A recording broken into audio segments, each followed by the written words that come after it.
Hello ಸಾಧಕರೇ, ಎಲ್ರಿಗೂ ನಮಸ್ಕಾರ. ಇವತ್ತು ನಾನು ತೆಗೆದುಕೊಂಡು ಬಂದಿರುವಂತಹ ಟಾಪಿಕ್ಕು 6ನೆಯ ತರಗತಿಯ ಸಮಾಜ ವಿಜ್ಞಾನದಲ್ಲಿರುವಂತಹ ಪಾರ್ಟ್ 1 ಪುಸ್ತಕದ ಮೊದಲನೆಯ ಅಧ್ಯಯನ ಭಾರತ ನಮ್ಮ ಹೆಮ್ಮೆ. ಇದರ ಮೇಲೆ 1 ಅಂಕದ MCQ ಪ್ರಶ್ನೆಗಳನ್ನು ಮಾಡಿದ್ದೇನೆ.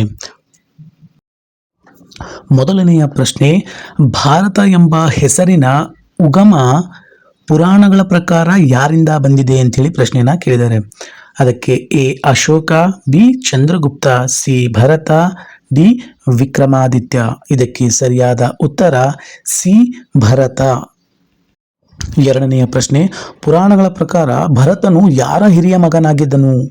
A Vrishabhanatha, B Dasharatha, Shri Janaka, D Shantanu. ಇದಕ್ಕೆ ಸರಿಯಾದ ಉತ್ತರ ಎ ವೃಷಭನಾಥ. ಮೂರನೆಯ ಪ್ರಶ್ನೆ, ಪರ್ಷಿಯಾ ದೇಶದ ಜನರು ಸಿಂಧೂ ನದಿ ತೀರದ ಜನರನ್ನು ಯಾವ ಹೆಸರಿನಿಂದ ಕರೆಯುತ್ತಿದ್ದರು? A Arya, B Hindu, C Indian, D ಭಾರತೀಯರು. ಇದಕ್ಕೆ ಸರಿಯಾದ ಉತ್ತರ ಬಿ ಹಿಂದೂ. ನಾಲ್ಕನೆಯ ಪ್ರಶ್ನೆ, ಗ್ರೀಕರ ಬಾಯಿಯಲ್ಲಿ ಹಿಂದೂ ಪದವು ಯಾವ ರೂಪಕ್ಕೆ ಬದಲಾಯಿತು? ಇ ಇಂದು, ಬಿ ಆರ್ಯ, ಸಿ ಭರತ, ಡಿ ಆರ್ಯವರ್ಥ. ಇದಕ್ಕೆ ಸರಿಯಾದ ಉತ್ತರ ಎ ಆಪ್ಷನ್ಸ್ ಇಂದು. ಐದನೇ ಪ್ರಶ್ನೆ, ಸಿಂಧೂ ನದಿಯ ಹೆಸರು ಗ್ರೀಕರ ಭಾಷೆಯಲ್ಲಿ ಯಾವುದಾಗಿ ಬದಲಾಯಿತು? A Ganga, B Indus, C Yamuna, D Brahmaputra. ಇದಕ್ಕೆ ಸರಿಯಾಗಿರ್ತಕ್ಕಂತಹ ಉತ್ತರ ಬಿ ಆಪ್ಷನ್ಸ್ ಇಂಡಸ್.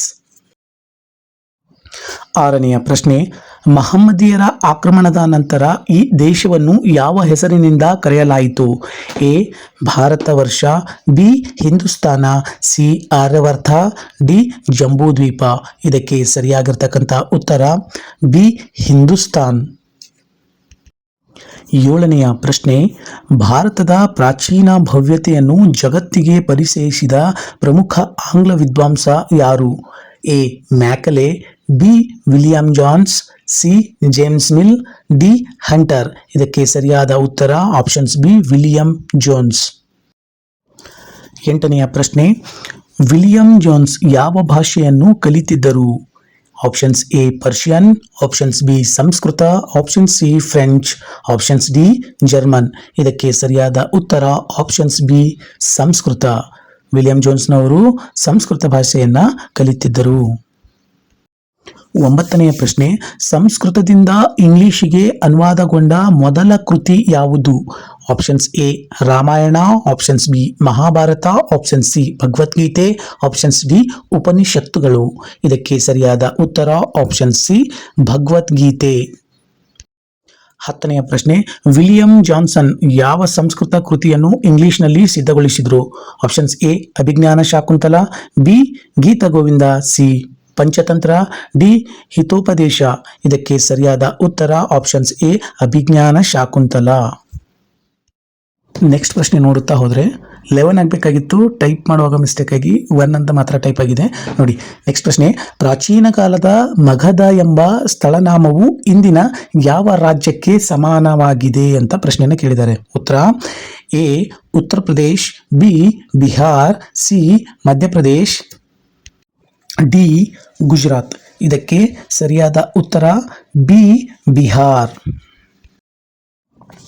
ಎರಡನೇ ಪ್ರಶ್ನೆ, ಕಳಿಂಗ ಎಂಬ ಪ್ರಾಚೀನ ಸ್ಥಳನಾಮವು ಇಂದಿನ ಯಾವ ರಾಜ್ಯಕ್ಕೆ ಸಮಾನವಾಗಿದೆ?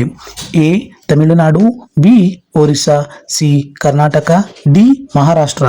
ಸರಿಯಾದ ಉತ್ತರ ಬಿ ಒರಿಸ್ಸಾ. ಚೇರ ಎಂಬ ಪ್ರಾಚೀನ ಸ್ಥಳನಾಮವು ಇಂದಿನ ಯಾವ ರಾಜ್ಯವಾಗಿದೆ? A options Kerala, B options Tamil Nadu, C options Karnataka, D options Andhra Pradesh. ಇದಕ್ಕೆ ಸರಿಯಾದ ಉತ್ತರ ಎ ಆಪ್ಷನ್ಸ್ ಕೇರಳ. ನಾಲ್ಕನೆಯ ಪ್ರಶ್ನೆ, ಇಂದ್ರಪ್ರಸ್ಥ ಎಂಬ ಪ್ರಾಚೀನ ಸ್ಥಳನಾಮವು ಇಂದಿನ ಯಾವ ನಗರವಾಗಿದೆ? A options Agra, B options Delhi, C options Jaipur, D options Lucknow. ಇಂದ್ರಪ್ರಸ್ಥದ ಇಂದಿನ ಹೆಸರು ಬಿ ಆಪ್ಷನ್ಸ್ ದೆಹಲಿ. ಸರಿಯಾದ ಉತ್ತರವಾಗಿದೆ.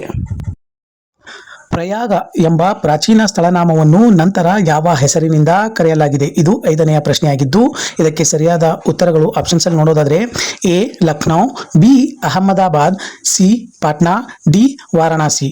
ಇದಕ್ಕೆ ಸರಿಯಾಗಿರ್ತಕ್ಕಂತಹ ಉತ್ತರ ಆಪ್ಷನ್ಸ್ ಬಿ ಅಲಹಾಬಾದ್. 6ನೆಯ ಪ್ರಶ್ನೆ, ಕೆಳಗಿನವುಗಳಲ್ಲಿ ಯಾವ ಸ್ಥಳನಾಮ ಇಂದಿಗೂ ಬದಲಾಗದೆ ಹಾಗೆಯೇ ಉಳಿದುಕೊಂಡಿದೆ?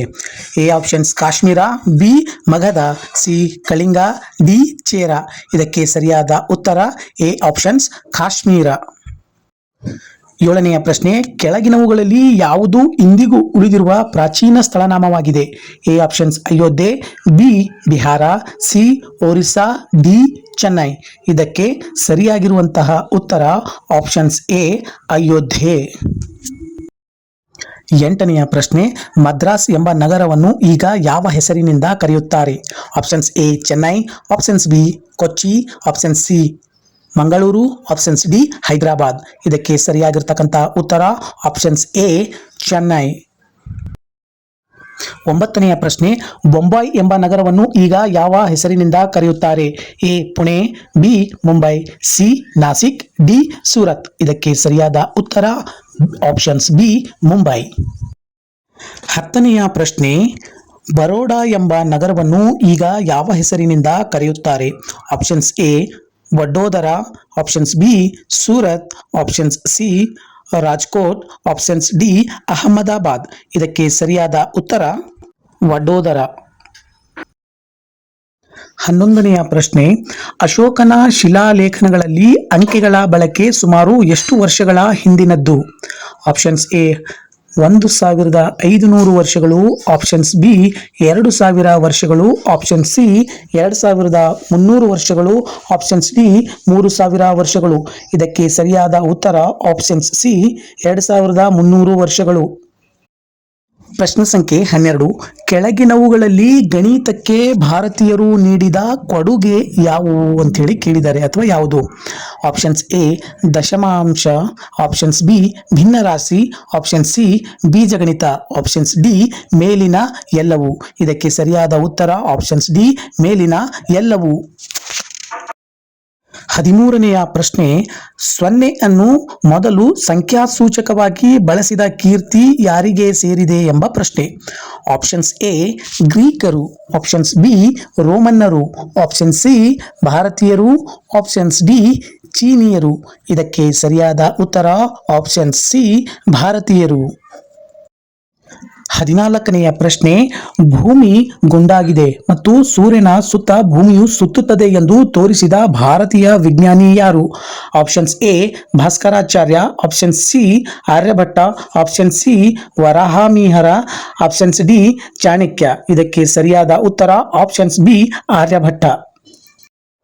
15ನೆಯ ಪ್ರಶ್ನೆ, ಆರ್ಯಭಟ್ಟನ ವಾದವನ್ನು ಆಧುನಿಕ ವಿಜ್ಞಾನದಲ್ಲಿ ಮುಂದಿಟ್ಟ ವಿಜ್ಞಾನಿ ಯಾರು? Options A Galileo, options B Copernicus, option C Newton, option D Einstein. ಇದಕ್ಕೆ ಸರಿಯಾದ ಉತ್ತರ ಆಪ್ಷನ್ಸ್ ಬಿ ಕೋಪರ್ನಿಕಸ್. 16ನೆಯ ಪ್ರಶ್ನೆ, ಭಾರತೀಯರು ನಾವಿಕರಿಗಾಗಿ ರೇಖಾಂಶ ನಕ್ಷೆಯನ್ನು ಯಾವ ಸ್ಥಳದಲ್ಲಿ ಸಿದ್ಧಪಡಿಸಿದ್ರು? Options A Takshashila, options B Ujjayini, option C Pataliputra, options D Kashi. ಇದಕ್ಕೆ ಸರಿಯಾದ ಉತ್ತರ ಆಪ್ಷನ್ಸ್ ಬಿ ಉಜ್ಜಯಿನಿ. ಈ ನಕ್ಷೆಯನ್ನು ಬಳಸಿ ಭಾರತಕ್ಕೆ ಬಂದ ಪೋರ್ಚುಗೀಸ್ನ ನಾವಿಕ ಯಾರು? ಇದು 17ನೇ ಪ್ರಶ್ನೆಯಾಗಿದ್ದು options A Columbus, options B Magellan, option C Vasco da Gama, options D Cabral. ಸರಿಯಾದ ಉತ್ತರ ಆಪ್ಷನ್ ಸಿ ವಾಸ್ಕೋಡಿಗಾಮ. ಮುಂದಿನ ಪ್ರಶ್ನೆ 18, ಪೈಥಾಗೋರಸ್ ಪ್ರಮೇಯವನ್ನು ಅವನಿಗಿಂತ 2 ಶತಮಾನಗಳ ಮೊದಲೇ ಗುರುತಿಸಿದ ಭಾರತೀಯ ವಿಜ್ಞಾನಿ ಯಾರು? Options A Aryabhata, B Baudhayana, option C Bhaskaracharya, options D Varahamihira. ಇದಕ್ಕೆ ಸರಿಯಾದ ಉತ್ತರ ಆಪ್ಷನ್ಸ್ ಬಿ ಬೋಧಾಯನ. 19ನೆಯ ಪ್ರಶ್ನೆ, ಅಣು ಸಿದ್ಧಾಂತವನ್ನು 27ನೇ ಶತಮಾನಗಳ ಹಿಂದೆಯೇ ಪ್ರತಿಪಾದಿಸಿದ ಭಾರತೀಯ ವಿಜ್ಞಾನಿ ಯಾರು? Options A Kanada, options B Charaka, option C Sushruta, options D Aryabhata. ಇದಕ್ಕೆ ಸರಿಯಾದ ಉತ್ತರ ಆಪ್ಷನ್ಸ್ ಎ ಕಣಾದ. 20ನೆಯ ಪ್ರಶ್ನೆ, ಪ್ರಾಚೀನ ಕಾಲದಲ್ಲಿ ಉಕ್ಕನ್ನು ತಯಾರಿಸುವ ಕಲೆ ಯಾವ ದೇಶದಲ್ಲಿ ಬೆಳೆಯಿತು?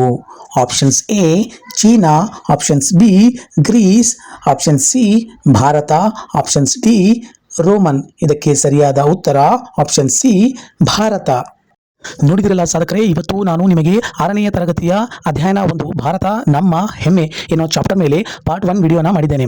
ಅದೇ ರೀತಿ ಮುಂದೆ ಇದರ ಮೇಲೆ ಪಾರ್ಟ್ 2 ವಿಡಿಯೋ ಕೂಡ ಕಂಟಿನ್ಯೂ ಆಗಿರುತ್ತದೆ. ನೀವೇನಾದರೂ ನಮ್ಮ ಚಾನಲ್ಗೆ ಹೊಸಬರಾಗಿದ್ದರೆ ಲೈಕ್ ಮಾಡಿ, ಸಬ್ಸ್ಕ್ರೈಬ್ ಮಾಡಿ. ಅದೇ ರೀತಿ 6ನೇ ತರಗತಿಯ ಮಕ್ಕಳಿಗೆ ಅಥವಾ ಕಾಂಪಿಟೇಟಿವ್ ಎಕ್ಸಾಮ್ಗೆ ಪ್ರಿಪೇರ್ ಆಗುವವರಿಗೆ ಈ ವಿಡಿಯೋವನ್ನು ಶೇರ್ ಮಾಡಿ ಅಂತ ಹೇಳುತ್ತಾ ನಿಮ್ಮೆಲ್ಲರಿಗೂ ಧನ್ಯವಾದಗಳನ್ನು ತಿಳಿಸ್ತೇನೆ. ನಿಮಗೆ ಇನ್ನು ಯಾವ ಟಾಪಿಕ್ ಮೇಲೆ ವಿಡಿಯೋ ಬೇಕಂತ ಹೇಳಿ ನಮ್ಮ ಕಾಮೆಂಟ್ ಬಾಕ್ಸಲ್ಲಿ ಕಾಮೆಂಟ್ ಮಾಡುವುದರ ಮೂಲಕ ತಮ್ಮ ಅಭಿಪ್ರಾಯವನ್ನು ತಿಳಿಸಬಹುದು. Thank you.